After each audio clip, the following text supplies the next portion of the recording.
Hey friends, it's Miss Rachel. I've missed seeing you guys at school for the past few weeks. So I thought that maybe today I could share a video with you guys of me reading our story for the day.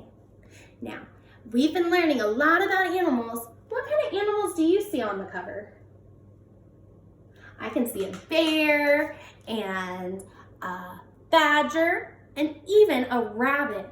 Do you know that sometimes we call rabbits hares? That's another word for them. Not like the hair on our head though. And there's even a raven and somebody else. Let's see who all we meet in this story. It's called Bear Snores On. And our author is Karma Wilson. She wrote all the words for the story. And our illustrator is Jane Chapman. So she drew all of the pictures. You guys probably already know what this page is. The title page. Bear Snores On. I wonder what we're going to see all of the other animals do in the book. Because right now, all we know about it is bear. In a cave in the woods, in his deep, dark lair, through the long, cold winter, sleeps a great brown bear. Cuddled in a heap, with his eyes shut tight, he sleeps through the day, and he sleeps through the night. The cold winds howl, and the night sounds growl, but the bear snores on. Who do you think is going to be the first animal that we might meet? An itty bitty mouse, pitter-pat, tiptoe, creep crawls in the cave from the fluff cold snow. Mouse squeaks, too damp, too dank, too dark, so he lights wee twigs with a small, hot spark.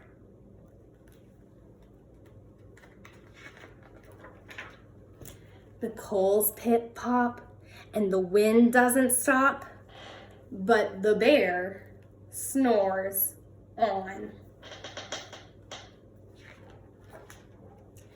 Two glowing eyes sneak peek in the din. Mouse cries, "Who's there?" And a hare hops in.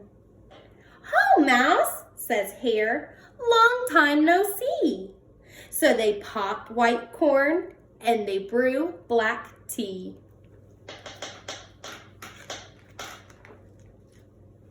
Mouse sips wee slurps.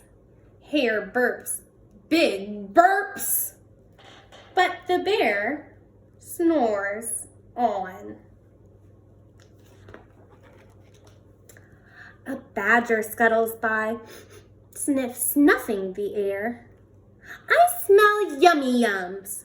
Perhaps we can share." "I've brought honey nuts," Badger says with a grin. "Let's divvy them up, cozy down, and dig in." And they nibble and they munch with a chew, chomp, crunch. But the bear snores on. I wonder if he's ever going to wake up by the end of this book. A gopher and a mole tunnel up through the floor. Then a wren and a raven flutter in through the door. Mole mutters, "What a night! What a storm!" Twitters wren. And everybody clutters in the great bear's den. They tweet and they twitter. They chat and they chitter. But the bear snores on. In a cave in the woods, a slumbering bear sleeps through the party in his very own lair. Hare stokes the fire, Mouse seasons stew, then a small pepper flake makes the bear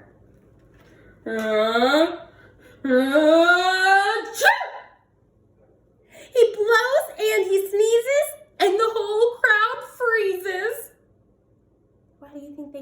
snores. I'm probably scared of Big Bear now that he's awake. And the bear wakes up. Bear gnarls and he snarls. Bear roars and he rumbles. Bear jumps and he stomps. Bear growls and he grumbles. Do you think he's very happy right now? Probably not.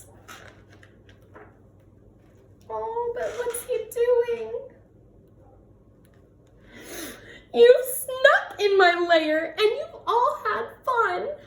But me, I was sleeping and I have had none. And he whimpers and he moans. He wails and he groans. And the bear blubbers on. Mouse squeaks, "Don't fret, don't fuss. Look, see, we can pop more corn. We can brew more tea." How does it look like they're all feeling now? Pretty good, pretty happy. Bear gulps, bear gobbles. He sighs with delight. Then he spins tall tales through the blustery night. When the sun peeks up on a crisp, clear dawn, Bear can't sleep, but his friends snore on. The end. On the last page, we can just see that cold winter night in Bear's little lair. Wasn't that a fun story about how some animals got together? Now, do you think that this story was real or make-believe? I bet it was probably make-believe because all these pictures look like they were drawn, and I don't know very many bears that can talk. Do you? But I have one more challenge for you before I go. The next time that you and your class read this story, I challenge you to count how many friends come into Bear's cave.